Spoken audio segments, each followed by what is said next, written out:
Hello दोस्तों, मैं Ravi sir स्वागत करता हूं आपके अपने YouTube channel the vertex classes पर। जैसा कि दोस्तों मैं हाजिर हूं आपके सामने एक नए एपिसोड के साथ और बहुत मज़ा आने वाला है। वीडियो को अंत तक देख के जाना है और पहले ही क्वेश्चन से हम शुरुआत करते हैं। पहला क्वेश्चन हमारा है कि राष्ट्रीय आपातकाल संविधान के किस अनुच्छेद में है। किसकी बात हो रही है? राष्ट्रीय आपातकाल संविधान के किस अनुच्छेद में वर्णित है। चलिए देखते हैं। बात हो रही है किसकी? राष्ट्रीय आपातकाल की। अगर मैं यहां पे बात करूंगा कि आपातकालीन शक्तियां आपकी कितनी होती हैं, पहले तो यह समझिए कि आपातकालीन शक्तियां कितनी होती हैं। आपातकालीन शक्तियां, तो आपातकालीन शक्तियां आपकी कितनी होती है भाई? आपकी होती है तीन। कितनी होती हैं? तीन। कौन कौन सी होती हैं? एक आपकी होती है राष्ट्रीय आपातकाल, राष्ट्रीय आपातकाल। एक आपका होता है राष्ट्रपति शासन, राष्ट्रपति शासन। और तीसरा आपका होता है तीसरा आपका होता है वित्तीय आपातकाल। क्या होता है? वित्तीय आपातकाल। क्वेश्चन हमसे यह पूछा गया कि राष्ट्रीय आपातकाल संविधान के किस अनुच्छेद में वर्णित है। आपको ऑप्शन दिए 352, 356, 359 और 360। तो आंसर क्या रहने वाला है आपका? आर्टिकल 352 में आपका क्या है? राष्ट्रीय आपातकाल। अच्छा दोस्तों, एक बार समझ लेते हैं कि राष्ट्रीय आपातकाल होता क्या है। आपको पता होगा कि अगर देश में युद्ध आक्रमण यानी बाहरी युद्ध आक्रमण हुआ हो या तो देश के लोगों में ही सशस्त्र विद्रोह हुआ हो, उसी समय किसकी घोषणा की जाती है? राष्ट्रीय आपातकाल की। किस आर्टिकल के तहत? 352 के तहत। अब आपको यह चीज पता होनी चाहिए 352 में क्या है आपका? राष्ट्रीय आपातकाल। अगर मैं बात करूं कि राष्ट्रीय आपातकाल अब तक कितने बार लग चुका है, अब तक कितने बार लग चुका है, तो अब तक हमारा भैया जी लग चुका है 3 बार। राष्ट्रीय आपातकाल कितने बार लग चुका है? 3 बार लग चुका है। कब कब लग चुका है देखते हैं। सबसे पहले लगा था आपका 1962 में। कब लगा था? 1962। दूसरा लगा था आपका 1971 में और तीसरी बार जब लगा था वो लगा था 1975 में। अगर राष्ट्रीय आपातकाल की बात करेंगे तो कितनी बार लग चुका है? 3 बार। 62 में लगा है, 71 में लगा है और 1975 में लगा है। राष्ट्रपति राष्ट्रीय आपातकाल की घोषणा कब करेगा? तो राष्ट्रीय आपातकाल की घोषणा कब की जा सकती है? क्वेश्चन याद रखना आप। आपकी लोकसभा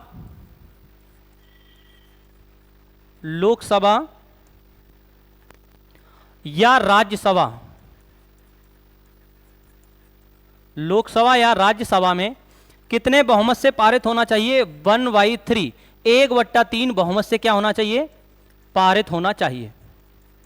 राष्ट्रीय आपातकाल की घोषणा यानी कोई भी सदन हो, लोकसभा या राज्यसभा, इनमें 1/3 बहुमत से क्या होना चाहिए?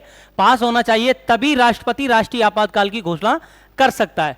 ऑप्शन दिया है इसमें आपको 356, एक आपको दिया 359 और एक 360।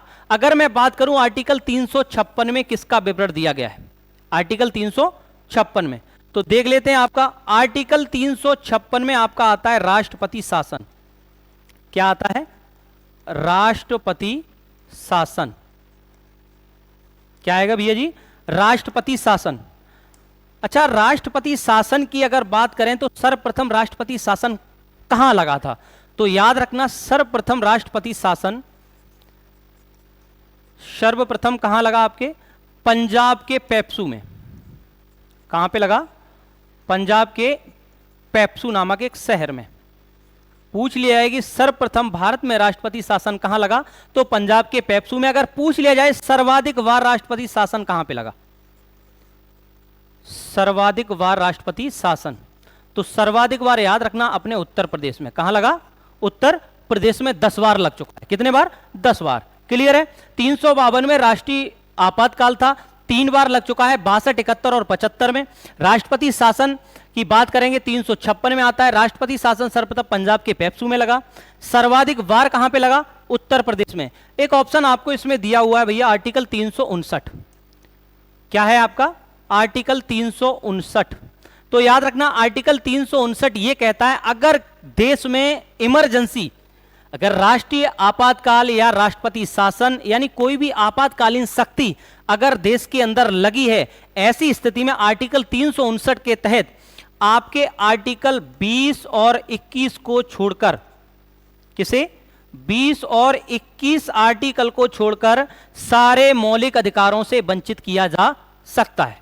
क्लियर है? आर्टिकल 359 आपका क्या कहता है? आर्टिकल 359 कहता है कि आपातकालीन के समय, आपातकाल के समय आर्टिकल 20 और 21 को छोड़कर सभी मौलिक अधिकारों से वंचित किया जा सकता है। क्लियर है? एक आपको दिया आर्टिकल 360, चलिए इसको भी देख लेते हैं एक बार। आर्टिकल 360 अगर बात की जाएगी आर्टिकल 360 में, चलो यहां पे बता देता हूं।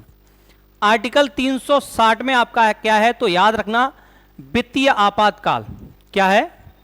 वित्तीय आपातकाल। क्या है भैया जी? वित्तीय आपातकाल। आर्टिकल 360 में क्या दिया हुआ है? वित्तीय आपातकाल, जो कि अभी तक भारत में नहीं लगा है। क्लियर है ना? वित्तीय आपातकाल अभी तक भारत में नहीं लगा है। क्वेश्चन हमसे पूछा गया था कि राष्ट्रीय आपातकाल संविधान के किस अनुच्छेद में, तो इसका आंसर क्या रहेगा आपका? आर्टिकल 352 में। मैंने आपको बताया अब तक कितने बार लग चुका है? 3 बार, 62, 71 और 75 में। राष्ट्रपति शासन, राष्ट्रीय आपातकालीन शक्तियां आपके पास कितनी होती हैं? 3 होती हैं। राष्ट्रीय आपातकाल, राष्ट्रपति शासन और वित्तीय आपातकाल होता है। क्लियर है? आर्टिकल 356 में क्या है आपका? राष्ट्रपति शासन रहेगा। 360 में आपका वित्तीय आपातकाल रहेगा। क्लियर है? चलो अगला क्वेश्चन देखते हैं हमारा क्या है। अगला क्वेश्चन भैया जी दिया है, सिविल सेवा का जनक किसे कहा जाता है? सिविल सेवा का जनक किसे कहा जाता है? ऑप्शन है आपके डलहौजी, कॉर्नवालिस, कर्जन और माउंट बेटन। बात करते हैं कि सिविल सेवा के अगर जनक की बात की जाएगी तो किसे कहा जाता है? कॉर्नवालिस को। किसे कहा जाता है? कॉर्नवालिस को। बात अगर सिविल सेवा की करेंगे, किसकी करेंगे? सिविल सेवा की, तो आपको पता होना चाहिए इसकी स्थापना होती है 21 अप्रैल। कब होती है? 21 अप्रैल 1793 में। कब होती है? 21 अप्रैल 1793 में आईसीएस की जब स्थापना होती है। तो सिविल सेवा का जनक किसे कहा जाता है? कॉर्नवालिस को। अगर यहीं पे पूछ लिया जाए कि पुलिस का जनक किसे कहा जाता है, तो याद रखना पुलिस का जनक भी किसे कहा जाता है? कॉर्नवालिस को ही कहा जाता है। पुलिस का जनक भी किसे कहा जाता है? कॉर्नवालिस को। क्लियर है? अगर मैं आपसे पूछ लूं, इसमें एक ऑप्शन दिया है, देखो आईसीएस की अगर बात करें, आईसीएस इंडियन सिविल सर्विसेज की अगर बात करेंगे तो आईसीएस की परीक्षा पास करने वाला पहला भारतीय कौन था? तो याद रखना कौन थे आपके? सुरेंद्र नाथ बनर्जी। और अगर आपसे पूछ लिया है कि आईसीएस की परीक्षा पहला ऑफिसर कौन था, पहला अधिकारी आईसीएस का कौन बना था, तो याद रखना कौन थे आपके? सत्येंद्र नाथ टैगोर। क्लियर है? बात इसमें आपके ऑप्शन दिया हुआ है क्या? डलहौजी। अच्छा, डलहौजी की अगर बात कर लें तो भाई साहब किसको नहीं पता होगा कि डलहौजी के समय में भारत में पहली बार क्या चली थी? ट्रेन। क्या चली थी? जिसे रेलगाड़ी बोलते हैं। यानी डलहौजी के समय में ही क्या चली थी? रेलगाड़ी। क्या चली थी? रेलगाड़ी। कब चली थी? 1853 में। कब चली भैया जी? 1853 में। अगर बात कर लें कहां से कहां तक चली, तो याद रखना मुंबई से ठाणे। कहां तक चली? मुंबई से ठाणे तक चली थी। कितने किलोमीटर चली थी यह भी आपसे पूछा जाए तो 34 किलोमीटर ये चली थी। अगर आपसे पूछ लिया जाए जो पहली बार भारत में ट्रेन चली उसका नाम क्या था, चलो आपको बता देता हूं मैं, उसका नाम था ब्लैक ब्यूटी। क्या नाम था? Black beauty. जो रेलगाड़ी पहली चली थी उसे कहते थे ब्लैक ब्यूटी। Black beauty. अगर मैं बात करूं, यहीं पे बात डलहौजी की हो रही है, अगर पूछ लिया जाए कि डलहौजी ने क्या क्या चलाया था, आपको पता होगा डलहौजी ने एक गोद निषेध प्रथा चलाई थी। कौन सी प्रथा चलाई थी? गोद निषेध प्रथा। अगर पूछ लिया जाए गोद निषेध प्रथा किसके द्वारा चलाएगी भैया, तो याद रखना गोद निषेध प्रथा चलाई थी डलहौजी ने। एक और चलाई थी जिसे कहते थे राज्य हड़प नीति। राज्य हड़प नीति। क्वेश्चन यहां से एक पूछा गया आपका कि सबसे पहला हड़पा गया राज्य कौन सा था? सतारा। कौन सा था? सतारा। तो डलहौजी के समय में ही रेलगाड़ी चली थी 1853 में, मुंबई से ठाणे चली थी, जिसका नाम था ब्लैक ब्यूटी। कितने किलोमीटर? 34 किलोमीटर। डलहौजी की अगर बात करेंगे तो उसने गोद निषेध प्रथा चलाई। अगर बात करें राज्य हड़प नीति किसके द्वारा चलाएगी, तो डलहौजी के द्वारा चलाएगी। क्लियर है? एक ऑप्शन भैया जी आपको देखने को मिलता है इसमें कर्जन। क्या देखने को मिलता है? कर्जन।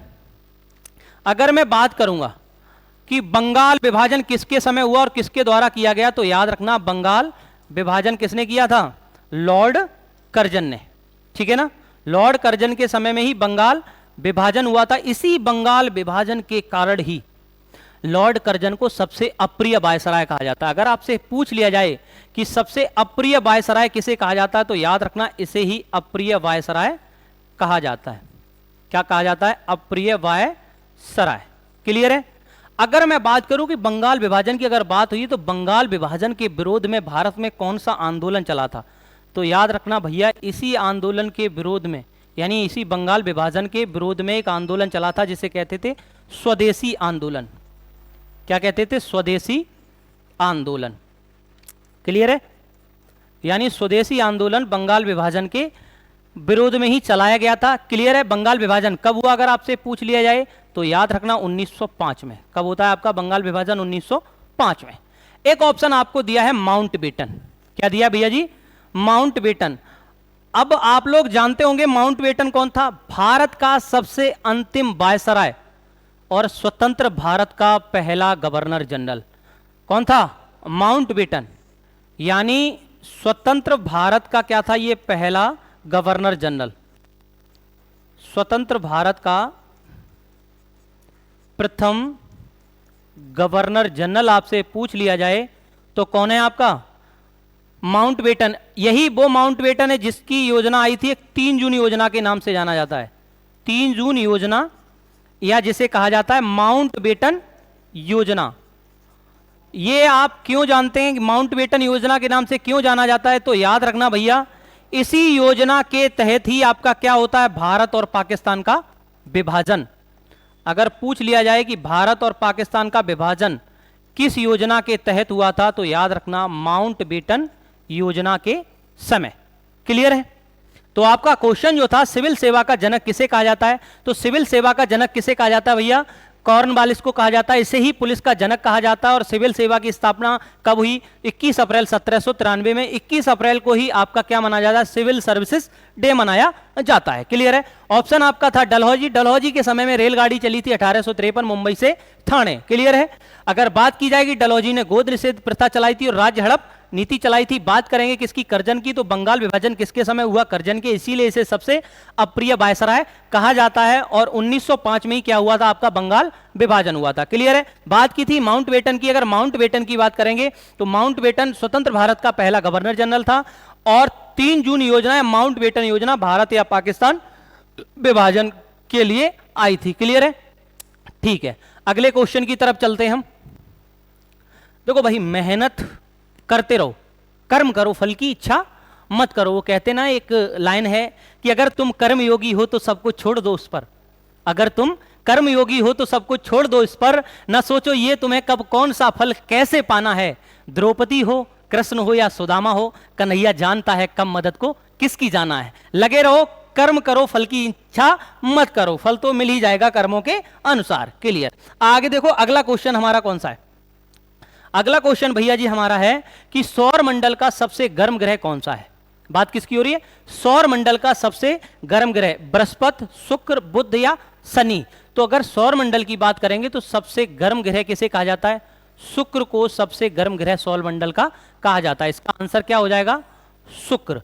अब देखो, अगर बात की है मैंने शुक्र, तो शुक्र को और क्या कहा जाता है? शुक्र को कहा जाता है सांझ का तारा। क्या कहा जाता है? सांझ का तारा। अगर मैं बात करूं भोर का तारा भी किसे कहा जाता है? शुक्र को। भोर का तारा भी किसे कहा जाता है भैया जी? शुक्र को ही कहा जाता है। पृथ्वी की जुड़वा बहन भी किसे कहा जाता है? शुक्र को ही कहा जाता है। पृथ्वी की जुड़वा बहन, पृथ्वी की जुड़वा बहन भी कौन है? शुक्र को ही कहा जाता है। क्लियर है? सौरमंडल का सबसे गर्म ग्रह कौन सा है? शुक्र है। अगर इसमें बृहस्पति दिया, देखो आंसर बृहस्पति की बात करेंगे तो भैया जी याद रखना सौरमंडल का सबसे बड़ा ग्रह, यानी सबसे बड़ा ग्रह कौन सा है? तो सबसे बड़ा ग्रह आपका सौरमंडल का कौन सा है? बृहस्पति। कौन सा है? बृहस्पति। ऑप्शन आपको दिया है बुध। अगर भैया जी बुध की बात करेंगे तो याद रखना सौरमंडल का सबसे छोटा ग्रह, सबसे छोटा ग्रह सौरमंडल का कौन हो जाएगा? बुध हो जाएगा। अगर पूछ लिया जाए सूर्य के सबसे नजदीक ग्रह भी कौन सा है, तो सूर्य के सबसे नजदीक भी आपका कौन सा रहेगा? सूर्य के सबसे नजदीक आपका बुध रहेगा। सूर्य के सबसे नजदीक कौन सा रहेगा? आपका बुध ही रहेगा। क्लियर है? अगर मैं बात करूं शनि की, तो याद रखना शनि को क्या कहा जाता है? इसे वलयाकार ग्रह कहा जाता है, वलयाकार ग्रह। ठीक है ना? अगर यहीं पे मैं बात करूं, आपको कभी कभी क्रम में लगाने को मिलते होंगे, तो याद रखना सूर्य से दूरी के क्रम में, आप याद रखना सूर्य से दूरी के क्रम में स्थित ग्रहों की बात करेंगे तो सबसे पहले कौन आएगा? बुध आएगा। बुध के बाद आपका कौन सा आएगा? बुध के बाद भैया जी आएगा आपका कौन सा? शुक्र आएगा। बुध शुक्र, शुक्र के बाद क्या आएगा आपका? बुध शुक्र, उसके बाद क्या आएगी? पृथ्वी। क्या आएगा? बुध शुक्र पृथ्वी। उसके बाद क्या आएगा आपका? मंगल। क्या आएगा? मंगल। मंगल के बाद आपका क्या आएगा भैया? मंगल के बाद आएगा आपका कौन सा? मंगल के बाद आपका आने वाला है बृहस्पति। कौन सा आएगा? मंगल बृहस्पति। बृहस्पति के बाद आपका आएगा शनि, बृहस्पति शनि, और उसके बाद आएगा अरुण। कौन सा आएगा? अरुण। और उसके बाद आएगा कौन सा आपका? बृहस्पति शनि अरुण वरुण। क्लियर है? अगर आपसे पूछ लिया है सूर्य से दूरी की क्रम में ग्रह पूछे जाएंगे तो आपके क्या आपके सामने है? बुध शुक्र पृथ्वी मंगल बृहस्पति शनि अरुण वरुण। क्लियर है? सौर मंडल का सबसे गर्म ग्रह क्वेश्चन पूछा गया था, उसका आंसर आपका क्या था भैया? शुक्र था। सूर्य का सांझ का तारा, भोर का तारा या पृथ्वी की जुड़वा बहन भी किसे कहा जाता है? शुक्र को कहा जाता है। बृहस्पति की बात करेंगे तो सबसे बड़ा ग्रह है सौर मंडल का। क्लियर है? बुध की बात करेंगे सबसे छोटा और सूर्य के सबसे नजदीक है। शनि की बात करेंगे तो छल्लेदार या बलयाकार किसे कहा जाता है? शनि को कहा जाता है। अगर बात करेंगे सूर्य से दूरी की क्रम में स्थित, तो बुध शुक्र पृथ्वी मंगल बृहस्पति शनि अरुण वरुण। क्लियर है? चलिए अगले क्वेश्चन पे चलते हैं। अगला क्वेश्चन आपका है कि राज्य के नीति निर्देशक तत्व किस भाग में वर्णित हैं? किसकी बात कर रहा है? डीपीएसपी की। यानी राज्य के नीति निर्देशक तत्व किस भाग में वर्णित हैं? तो एक बार देखते हैं, बात हो रही है किसकी? राज्य के नीति निर्देशक तत्व की। तो नीति निर्देशक तत्व की अगर बात करेंगे तो इसका स्रोत अगर पूछ लिया जाए, नीति निर्देशक तत्व कहां से लिए गए? आयरलैंड से। कहां से लिए गए भैया? आयरलैंड। अगर पूछ लिया जाए इसका स्रोत क्या है, तो इसका स्रोत क्या है? आयरलैंड। यानी नीति निर्देशक तत्व। देखो एक चीज याद रखना, नीति निर्देशक तत्व को न्यायालय में चुनौती नहीं दी जा सकती है। यह सिर्फ राज्य अपनी आर्थिक स्थिति के अनुसार ही आपको उपलब्ध कराएगा। क्लियर है? मौलिक अधिकारों को न्यायालय में चुनौती दी जा सकती है, लेकिन नीति निर्देशक तत्व को न्यायालय में चुनौती नहीं दी जा सकती। कहां से लिए गए हैं? आयरलैंड से किए। क्वेश्चन पूछा किस भाग में वर्णित हैं, तो भैया आपका कौन सा भाग है? भाग 4। किस में वर्णित है? भाग 4 में। देखो अब आपको एक ऑप्शन दिया हुआ है कि भाग 2। भाग 2 की अगर बात करेंगे तो किसमें? भाग 2 में किसका विवरण आपको देखने को मिलेगा? भाग 2 में आपको मिलती है नागरिकता। क्या मिलती है? नागरिकता। अगर मैं बात करूं कितने से कितने आर्टिकल तक है, तो 5 से लेकर के 11 आर्टिकल तक विवरण है। कितने अनुच्छेद? 5 से 11 अनुच्छेद में विवरण मिलता है किसको? आपको नागरिकता का। क्लियर है? भाग 2 में। और भारत में कैसी नागरिकता, ये भी याद रखना कैसी है? एकल नागरिकता का प्रावधान है। हमारे भारत में कैसा है? एकल नागरिकता का प्रावधान है। एकल नागरिकता अगर पूछ ली जाए कहां से ली गई है, तो ये भी याद रखना कहां से ली गई है? आपकी ब्रिटेन से ली गई है। क्लियर है भाई? देखो ऑप्शन दिया आपको भाग 3। अगर मैं भाग 3 की बात करूंगा भैया जी, तो भाग 3 में आपके क्या हैं? आपके हैं मौलिक अधिकार। क्या है भैया? मौलिक अधिकार। भाग 3 में क्या है? मौलिक अधिकार हैं। कितने से कितने आर्टिकल तक? याद रखना 12 से 35 तक। क्लियर है? मौलिक अधिकार आपके कहां से लिए गए हैं, तो याद रखना मौलिक अधिकार यूएसए से लिए गए हैं। कहां से लिए गए? यूएसए से लिए गए हैं। मौलिक अधिकार की वर्तमान में संख्या कितनी है, तो याद रखना कितनी है? 6 है। कितनी है आपकी? 6 है। क्लियर है? ठीक है। अब आपको ऑप्शन दिया है भाग 4 में, तो आपका नीति निर्देशक तत्व है, इसका भी आर्टिकल देख लेते हैं कितने से कितने। तो याद रखना 36 से लेकर के 51 आर्टिकल तक किसका विवरण मिलेगा आपको देखने को? राज्य के नीति निर्देशक तत्व का। क्लियर है? एक ऑप्शन भाई दिया है इसमें भाग 5। तो अगर मैं बात करूं कि भाग 5 में किसका विवरण आपको उल्लेख देखने को मिलेगा, तो याद रखना भाग 5 में आपको जो उल्लेख मिलता है वो आपको संघ सरकार का देखने को मिलेगा। किसका? संघ सरकार का।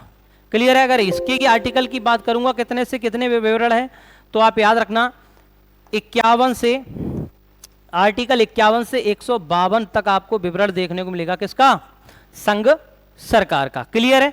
तो क्वेश्चन हमारा जो हमसे पूछा गया था कि राज्य के नीति निर्देशक तत्व किस भाग में है, तो आपके किस में हो जाएंगे? भाग 4 में हो जाएंगे। नीति निर्देशक तत्व कहाँ से लिए गए हैं? आयरलैंड से लिए गए हैं। कितने से कितने आर्टिकल है? 36 से 51 तक है। भाग 2 की बात करेंगे, किसमें? नागरिकता 5 से 11 है। कैसी नागरिकता का प्रावधान है? एकल नागरिकता कहाँ से ली गई? ब्रिटेन से ली गई है। भाग 3 की बात करेंगे तो मौलिक अधिकार हैं, 12 से 35 आर्टिकल तक है। मौलिक अधिकार कहाँ से लिए गए? यूएसए से लिए गए हैं। अगर बात करेंगे इनकी संख्या कितनी है तो 6 है। क्लियर है? भाग 5 हमने आपको बता दिया, संघ सरकार है और 51 से 152 आर्टिकल तक इसका विवरण देखने को मिलता है। चलिए अगले क्वेश्चन पे चलते हैं। अगला क्वेश्चन भैया जी देखो आपका क्या है, राष्ट्रीय चावल अनुसंधान केंद्र कहाँ स्थित है? क्या पूछा है? राष्ट्रीय चावल अनुसंधान शिमला, उड़ीसा, पुणे या वाराणसी? तो इसका आंसर क्या हो जाएगा आपका? चावल अनुसंधान केंद्र कहां है आपका? आंसर है आपका उड़ीसा। उड़ीसा में क्या है? कटक।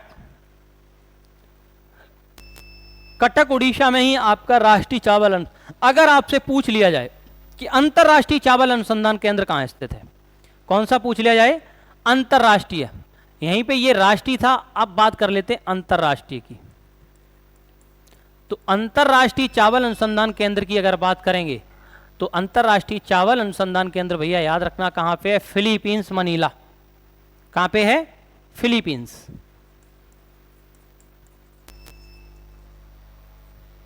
क्लियर है? आपको ऑप्शन दिया हुआ है एक, आपको शिमला। अगर शिमला की बात करेंगे तो शिमला में किसका है? आलू अनुसंधान केंद्र आपका कहां है? शिमला में। आलू अनुसंधान केंद्र कहां है भैया? शिमला में। इसमें एक ऑप्शन दिया है पुणे, तो पुणे से याद रखना भैया मौसम विज्ञान वेधशाला कहां पे है? पुणे। मौसम विज्ञान वेधशाला, तो मौसम विज्ञान वेधशाला जो रहेगी आपकी वो कहां रहेगी? पुणे में रहेगी। क्लियर है? एक ऑप्शन आपको दिया है वाराणसी। क्या दिया हुआ है? वाराणसी। तो वाराणसी में कौन सा अनुसंधान केंद्र है? याद रखना भैया वाराणसी में आपका हो जाएगा राष्ट्रीय सब्जी अनुसंधान केंद्र। कहां है? वाराणसी। सब्जी अनुसंधान केंद्र। सब्जी अनुसंधान केंद्र कहां पे है आपका? तो याद रखना आप कहां पे है? वाराणसी में। अगर मैं कुछ और अंतरराष्ट्रीय अनुसंधान की बात करूंगा तो चलिए मैं कुछ आपको राष्ट्रीय अनुसंधान बताता हूं। सबसे पहले मैं आपसे पूछ लूं विश्व अनुसंधान केंद्र आपका कहां है?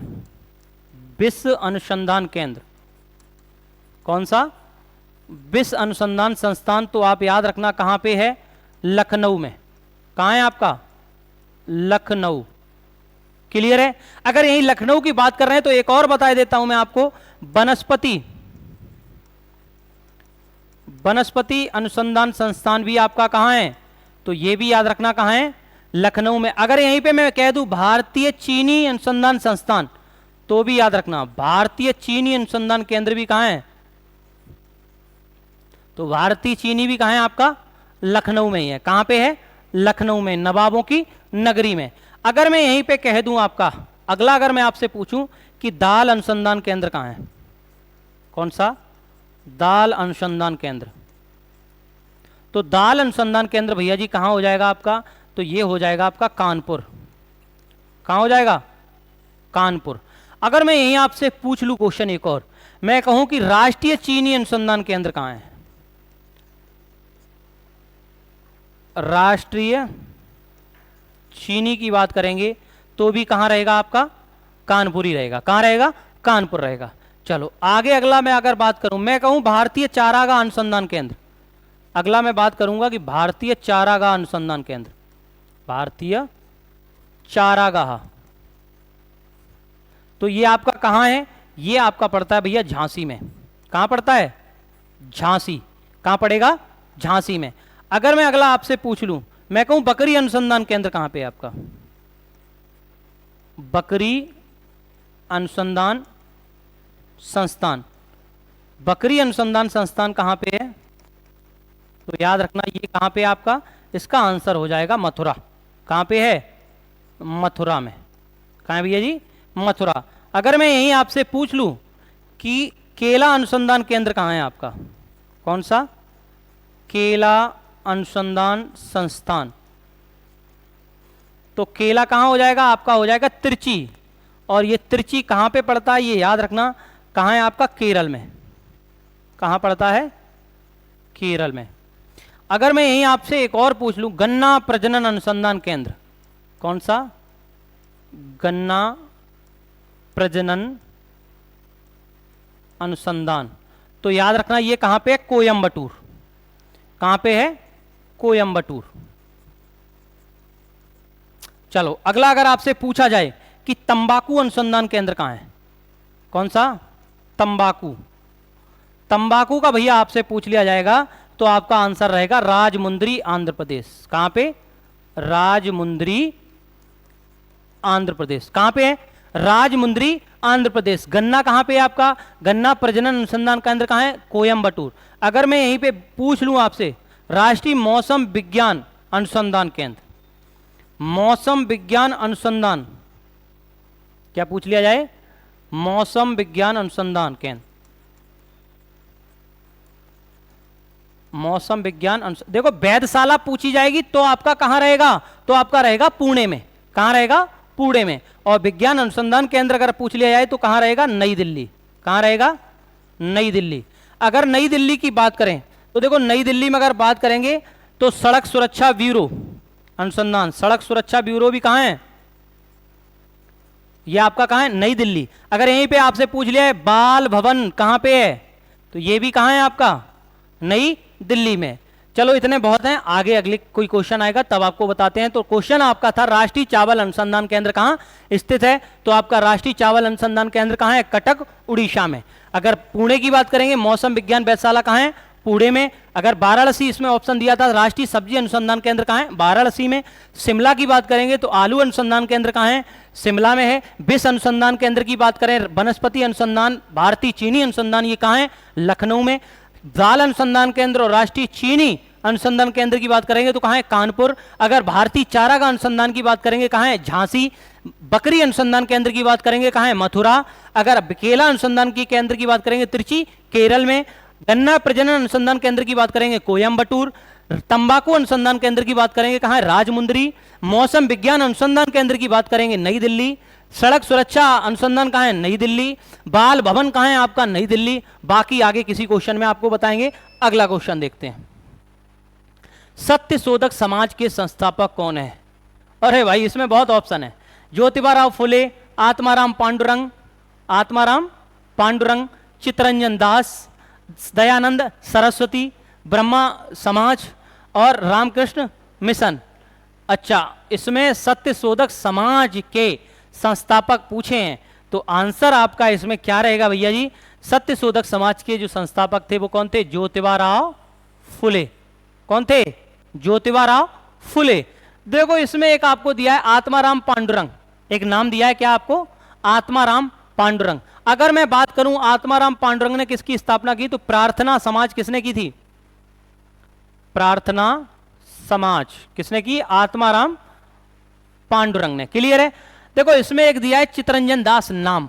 अगर नाम चित्तरंजन दास दिया है तो इनकी बात करें तो इन्होंने किसकी स्थापना की? याद रखना, Swaraj party. Swaraj party, Swaraj party किसने की थी? चित्तरंजन दास ने की थी। एक इसमें दिए हैं दयानंद सरस्वती।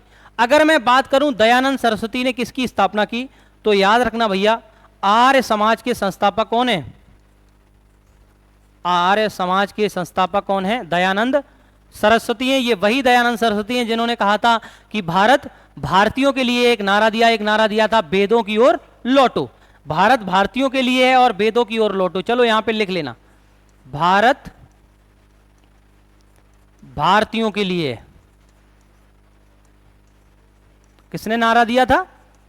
दयानंद सरस्वती ने। और इन्होंने कहा था वेदों की ओर लौटो। ये नारे किसने दिए थे? दयानंद सरस्वती ने। इसमें दिए हैं आपको ब्रह्म समाज। क्या दिया है? एक ब्रह्म समाज। ब्रह्म समाज के संस्थापक अगर पूछ लिए जाएं तो कौन है आपके? तो याद रखना कौन है आपके? राजा राम मोहन राय। कौन है? राजा Ram Mohan Roy.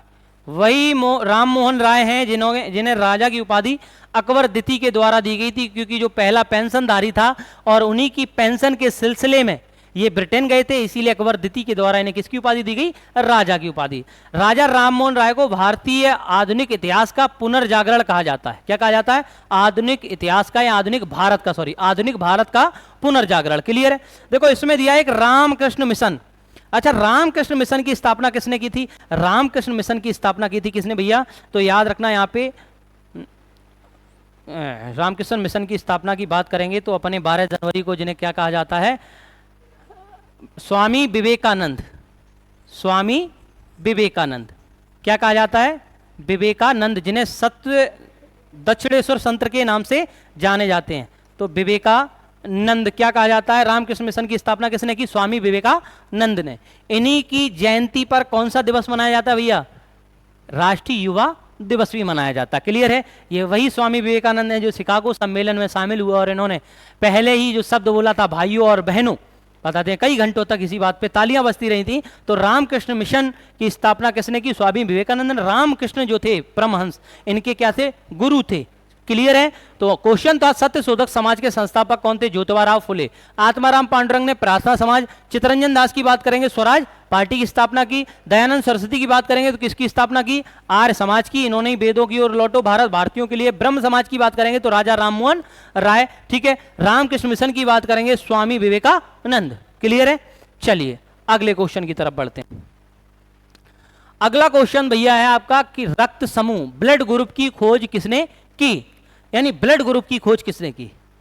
William Harvey, Robert Hooke, Karl Landsteiner या ल्यूवेन हॉक। तो रक्त समूह की अगर बात करेंगे तो किसने की है भैया? कॉरलैंड स्टीनर ने। किसने? इसका आंसर क्या रहने वाला है? कॉरलैंड स्टीनर। अच्छा, ब्लड की बात हुई है, रक्त। अच्छा, रक्त की यहीं पे बात कर लें तो ये कैसा एक तरल संयोजी ऊतक है। क्या है? तरल संयोजी ऊतक। अगर मैं यहीं पे बात कर लूं इसका पीएच मान कितना होता है, तो पीएच मान याद रखना ब्लड का होता है 7.4। कितना होता है? 7.4 ब्लड का पीएच मान होता है। अब देखो इसमें दिया हुआ है विलियम हार्वे। देखो ब्लड ग्रुप की याद रखना, एक क्वेश्चन चलो और। ब्लड ग्रुप कितने होते हैं? 4। कौन कौन से होते हैं? ए, ओ, ए बी और बी। ए बी ओ और ए बी। क्लियर है? सर्वदाता ओ, सर्वाग्रही आपको पता है ए बी। क्लियर है? चलो आ जाओ यहां पे। विलियम हॉर्वे की अगर बात करेंगे तो विलियम हॉर्वे ने किसकी खोज की थी? रक्त परिसंचरण की खोज किसने की थी? रक्त परिसंचरण तंत्र की खोज। परिसंचरण तंत्र की खोज किसने की? विलियम हार्वे ने की है। क्लियर है? रॉबर्ट हुक उसमें ऑप्शन दिया है आपको। रॉबर्ट हुक की अगर बात करेंगे तो रॉबर्ट हुक ने किसकी खोज की है? कोशिका की खोज किसने की है? रॉबर्ट हुक ने। कोशिका की खोज किसने की है? रॉबर्ट हुक ने। अब कोशिका, कैसी कोशिका की खोज की इन्होंने? मृत कोशिका की खोज। कैसी कोशिका की? मृत कोशिका की खोज किसने की है? तो याद रखना रॉबर्ट हुक ने। एक दिया है आपको ल्यूवेन हुक, तो इन्होंने किसकी की है? जीवित कोशिका की खोज। इन्होंने किसकी की है? इन्होंने जीवित कोशिका की खोज की है। क्लियर है? जीवित कोशिका की खोज किसने की है? ल्यूवेन हुक ने। क्वेश्चन आपका था कि रक्त समूह ब्लड ग्रुप की खोज किसने की है, तो आपका आंसर होगा लैंडस्टीनर। अगर विलियम हार्वे की बात करेंगे तो रक्त परिसंचरण तंत्र की खोज किसने की? William Harvey. रॉबर्ट हुक ने कोशिका की खोज की है, मृत कोशिका की। जीवित कोशिका की खोज किसने की? ल्यूवेन हुक ने की। क्लियर है? चलिए अगले क्वेश्चन पे बढ़ते हैं। अगला क्वेश्चन भैया आपका है मैगस्थनीज द्वारा कौन सी पुस्तक लिखी गई है? और आपको ऑप्शन दिए इंडिका, मुद्राक्षस, कादंबरी या मृच्छकटिकम। हाँ, मृच्छकटिकम होगा यहाँ पे। क्या होगा? मृच्छकटिकम। अच्छा, अगर मैं बात कर लूंगा यहाँ पे तो आंसर इसका जो रहने वाला है क्या है? इंडिका किसने लिखी थी? मेगास्थनीज ने। एक पुस्तक आपको दी है मुद्रा राक्षस। तो अगर मुद्रा राक्षस की मैं बात करूंगा तो इसके जो लेखक हैं वो कौन है? एक ऑप्शन आपको दिया है कादंबरी और एक आपको दिया है विशाख दत्त। अच्छा, मुद्रा राक्षस की अगर मैं बात कर लूंगा, चल अच्छा कादंबरी एक बार देख लो, बाणभट्ट। क्या है? बाणभट्ट। और आपको मृच्छकटिकम किसकी है? एक शूद्रक की दी हुई है। किसकी है? शूद्रक। शूद्रक की कौन सी है? मृच्छकटिकम। अच्छा, मुद्रा राक्षस की अगर बात कर लेंगे तो इसकी रहेंगे विशाख दत्त। कौन रहेंगे? विशाख दत्त। तो विशाख दत्त ने कौन सी लिखी है? मुद्रा राक्षस। कादंबरी किसकी है? बाणभट्ट की है। ऑप्शन मृच्छकटिकम की बात कर लेंगे, शूद्रक की है। और मेगास्थनीज किसके द्वारा? मेगास्थनीज द्वारा कौन सी पुस्तक लिखी गई है? इंडिका। क्लियर है? अगले ऑप्शन क्वेश्चन पे चलते हैं। अगला क्वेश्चन आपका है भारत के पहले, अच्छा यहां पे थोड़ा एरर हो गया है भाई, हमारे टाइपिस्ट जो है हो जाता है एरर, कोई बात नहीं, मैं इसको ठीक कर देता हूं। यहां पे क्वेश्चन क्या है आपका? क्वेश्चन जो आपका रहने वाला है कि भारत के पहले गवर्नर जनरल क्या है? गवर्नर जनरल है। क्या है? Governor general. अगर भारत के पहले गवर्नर जनरल की बात करेंगे तो इसमें ऑप्शन दिया है क्लाइव है, कैनन है, उसके बाद आपको विलियम बेंटिक, क्या दिया है? विलियम बेंटिक है, और माउंट बेटन है। तो अगर बात की जाएगी तो पहले जो गवर्नर जनरल रहे वो कौन रहे आपके भारत के? William Bentinck. कौन रहे? विलियम बेंटिक रहे। क्लियर है? अगर मैं यहीं पे बात कर लूं क्लाइव कौन था, तो क्लाइव की बात करेंगे तो ये बंगाल का पहला गवर्नर था। कौन? बंगाल का पहला गवर्नर, बंगाल का प्रथम गवर्नर, प्रथम गवर्नर कौन था आपका? क्लाइव। देखो कैनन ऑप्शन दिया है, कैनन की अगर मैं बात करूंगा तो भाई कैनन याद रखना, बहुत बार पूछा गया है। भारत का पहला वायसराय कौन था? कैनन। भारत का प्रथम वायसराय, भारत का प्रथम वायसराय कौन बना था? कैनन ही बना था। और भारत का पहला वायसराय जो बना था इसे ही अध्यादेश जारी करने की शक्ति भी दी गई थी, और कैनन ने ही भारत में विभागीकरण भी शुरुआत किया था। क्लासिफिकेशन ऑफ इंडिया की शुरुआत किसने की थी? लॉर्ड कैनन ने की थी। क्लियर है? अगर मैं बात करूं यहां पे एक ऑप्शन दिया है माउंट बेटन, तो याद रखना माउंट बेटन कौन था? स्वतंत्र भारत का पहला गवर्नर जनरल। स्वतंत्र भारत का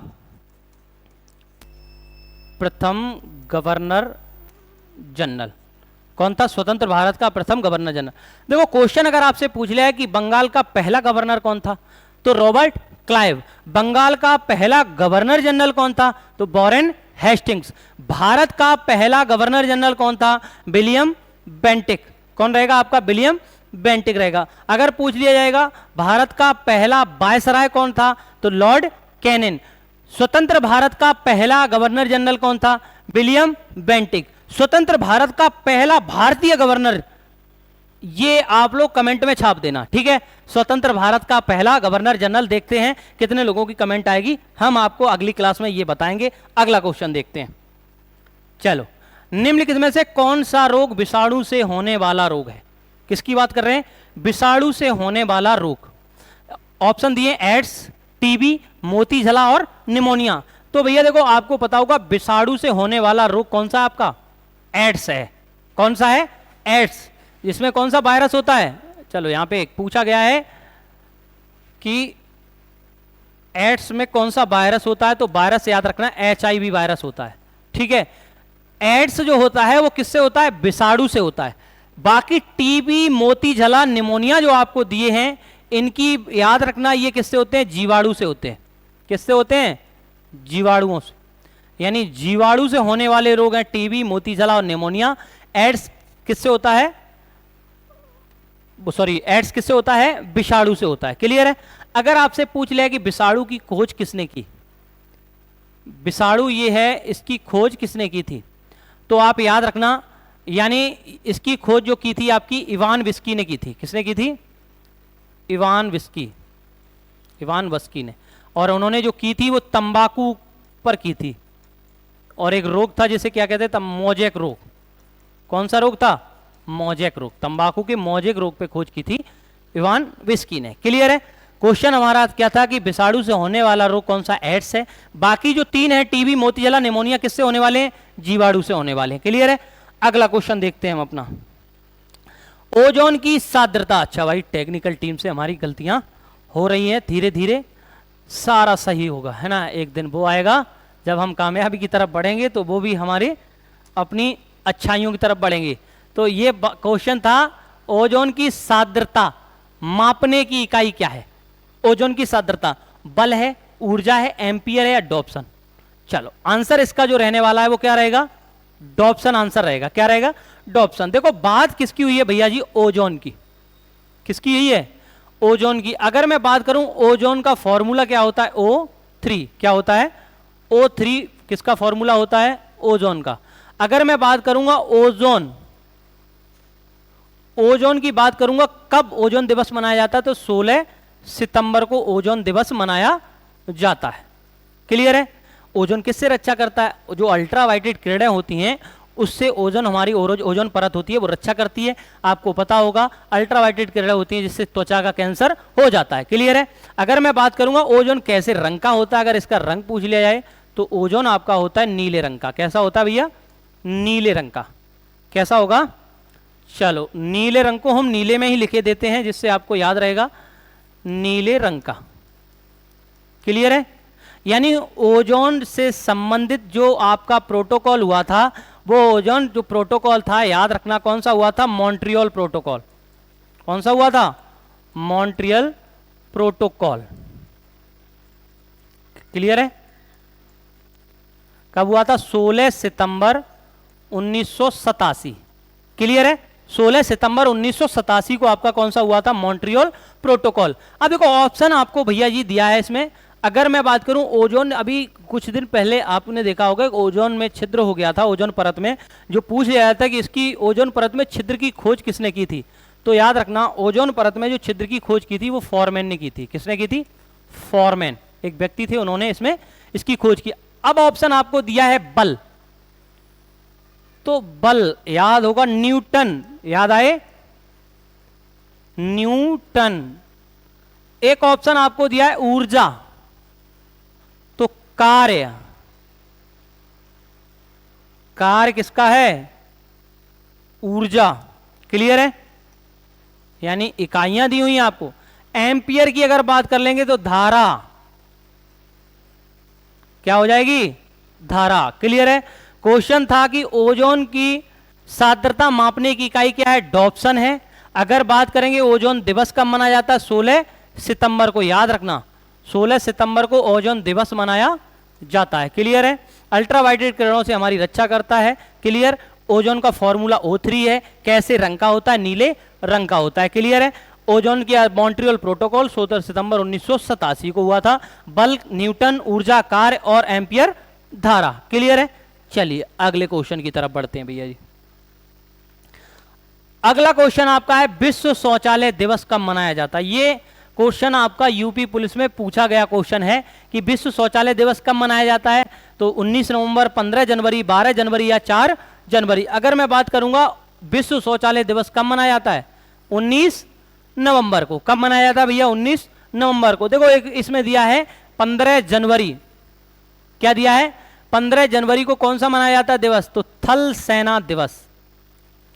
थल सेना दिवस, थल सेना दिवस कब मनाया जाता है, 15 जनवरी को। एक ऑप्शन आपको दिया है भैया 12 जनवरी। अभी मैंने क्वेश्चन पीछे बताया था जिनकी जयंती पर राष्ट्रीय युवा दिवस मनाया जाता है, तो 12 जनवरी को क्या मनाया जाता है, राष्ट्रीय युवा दिवस, स्वामी विवेकानंद की जयंती पर राष्ट्रीय युवा दिवस। अगर आपसे पूछ लिया जाए अंतरराष्ट्रीय युवा दिवस कब मनाया जाता है, अंतरराष्ट्रीय युवा दिवस, तो अंतरराष्ट्रीय युवा दिवस मनाया जाता है 12 अगस्त को। कब मनाया जाता है आपका, 12 अगस्त। कब मनाया जाता है, 12 अगस्त को। आप भी युवा हैं, अभी आपका जोश और जुनून बना रहना चाहिए, इसलिए क्योंकि आपको मेहनत करनी है और जोश के साथ लगे रहना है, फाड़ के रख देना है पेपर को, ठीक है ना। आगे देखते हैं कि 4 जनवरी को कौन सा दिवस मनाया जाता है, कौन सा, 4 जनवरी की अगर मैं बात करूं तो 4 जनवरी को कौन सा दिवस मनाया जाता है, लुईस ब्रेल दिवस। कौन सा मनाया जाता है, ब्रेल दिवस। क्लियर है। आपका क्वेश्चन था कि विश्व शौचालय दिवस कब मनाया जाता है, 19 नवंबर को, 15 जनवरी को थल सेना दिवस, 12 जनवरी को राष्ट्रीय युवा दिवस और अंतरराष्ट्रीय युवा दिवस 12 अगस्त को। क्लियर है। अगले क्वेश्चन की तरफ बढ़ते हैं। अगला क्वेश्चन भैया आपका है कि सूर्योदय का देश किसे कहा जाता है। बहुत अच्छा क्वेश्चन। थाईलैंड, जापान, म्यांमार और ब्रिटेन। तो भैया आपको पता होगा सूर्योदय का देश किसे कहा जाता है, जापान को। किसे कहा जाता है, जापान को सूर्योदय का देश। ऑप्शन इसमें एक दिया है आपको थाईलैंड, बहुत से लोगों की यहाँ घूमने की इच्छाएं हैं और वो इच्छाएं आप नौकरी लेने के बाद ही पूरी कर पाएंगे घूमने की। तो थाईलैंड की अगर बात करेंगे तो सफेद हाथियों का देश किसे कहा जाता है? तो सफेद हाथियों का देश, भाई हाथी अगर सफेद देखने हैं तो पहले मेहनत करोगे तभी जाकर के थाईलैंड में घूम पाओगे। तो सफेद हाथियों का देश किसे कहा जाता है? अच्छा, म्यांमार की अगर बात करेंगे तो गोल्डन पैगोडा के नाम से किसे जाना जाता है? गोल्डन पैगोडा के नाम से जाना जाता है म्यांमार को। गोल्डन पैगोडा, ये वही म्यांमार है जिसको पहले किस नाम से जाना जाता था? बर्मा। किस नाम से? बर्मा के नाम से। आपको याद होगा इसका पुराना नाम क्या है? बर्मा। और इसकी जो कैपिटल हुआ करती थी क्या थी? रंगून। क्या थी भाई? रंगून। ये वही रंगून है जिस रंगून जेल में हमारे स्वतंत्रता क्रांति जो अंतिम मुगल बादशाह थे बहादुर शाह जफर, जिन्हें निर्वासित किया गया था। और आपको पता होगा जब बहादुर शाह जफर को अंग्रेजों की जेल में बंद किया गया था तो अंग्रेजों ने 2 लाइनें हैं, वो आज मैं सुनाता हूं आपको। क्या कह के भेजा था अंग्रेजों ने? 2 लाइनें की थी कि दम दमे में दम नहीं है खैर मांगो जान की। दम दमे में दम नहीं है खैर मांगो जान की, अब जफर झुकने लगी शमशीर हिंदुस्तान की। इस बात को सुनकर के उन्हीं 2 पंक्तियों में 2 पंक्तियां और ऐड की। किसने? बहादुर शाह जफर ने। और क्या कहा कि दम दमे में दम नहीं है खैर मांगो जान की, अब जफर झुकने लगी शमशीर हिंदुस्तान की, बाजुओं में बू रहेगी जब तलक ईमान की, तख्ते लंदन तक चलेगी तेग हिंदुस्तान की। ये स्टेटमेंट था हमारे बहादुर शाह जफर का। तो यही आपके हौसले कभी पस्त नहीं होने चाहिए, चाहे आप अंतिम नींद की लड़ाई लड़ रहे हो, ठीक है ना। तो म्यांमार को गोल्डन पैगोडा के नाम से जाना जाता है, जिसे बर्मा कहा जाता था, और रंगून इसकी पहली जो राजधानी हुआ करती थी। इसमें ऑप्शन दिया है आपको ब्रिटेन। अगर मैं ब्रिटेन की बात करूं तो ब्रिटेन को डूबते हुए सूर्य का देश कहा जाता है। डूबते हुए सूर्य का देश किसे कहा जाता है? तो यह कहा जाता है किसे? आपके ब्रिटेन को। क्लियर है दोस्तों? सीरीज अगर आपको पसंद आई हो तो धमाकेदार लाइक शेयर सब्सक्राइब और आग मचा दिए, फैला दिए चारों तरफ। ब्रह्मांड में ये सीरीज घूमनी चाहिए। अगली सीरीज के साथ उपस्थित होंगे आपके साथ। आज के लिए इतना ही। जोश और जुनून के साथ बने रहिए। मिलते हैं अगली एपिसोड में। जय हिंद, जय भारत।